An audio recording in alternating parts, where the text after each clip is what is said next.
आमचे मित्रपक्ष पण लक्ष ठेवून आहेत आणि समोरचे विरोधक पण लक्ष ठेवून आहेत.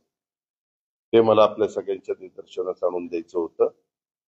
दुसरं, मधल्या काळामध्ये काही घटना घडल्या त्याच्याबद्दल स्पष्टपणे मी माझी भूमिका मांडली आणि त्याच्याबद्दल इन्क्वायरी पण सुरू झाली, FIR पण दाखल झाली ज्यांच्या सह्या आहेत त्यांच्यावर, आणि चौकशी पण सुरू केलेली आहे. 1 महिन्याची मुदत मुख्यमंत्री महोदयांनी दिलेली आहे आणि त्यावेळेस सगळं वस्तुस्थिती काय ती जनतेच्या समोर येईल. 1 रुपयाचा व्यवहार न करता नुसते आकडे लिहून कसा कागद होऊ शकतो ते आजपर्यंत मला काही कळलेलं नाहीये.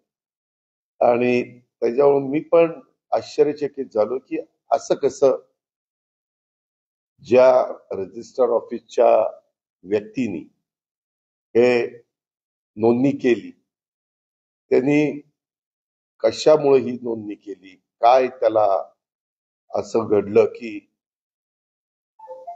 त्यांनी चुकीचं काम केलं, अशा सगळ्या गोष्टीचा वस्तुस्थिती आपल्याला महिन्यांनी कळेल.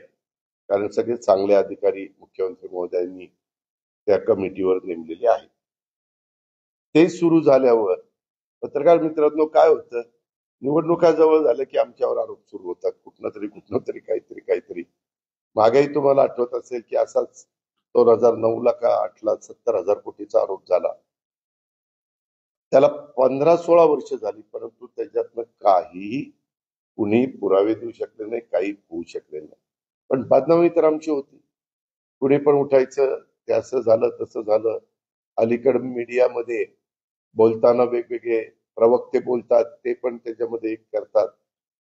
शेवटी चुकीचं कुणाकडनं घडलं आणि त्याच्यामध्ये काही त्याच्यावर आरोप झाले तर एक वेळ आम्ही समजू शकतो.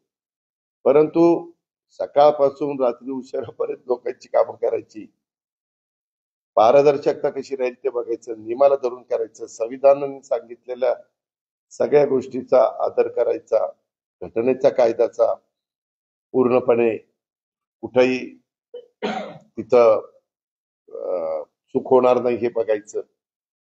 आणि ते झालं की लगेच बारामतीतल्या कुठल्या जमिनीचं काढायला लागले. माझं तुम्हालाही सगळ्या पत्रकार मित्रांना आव्हान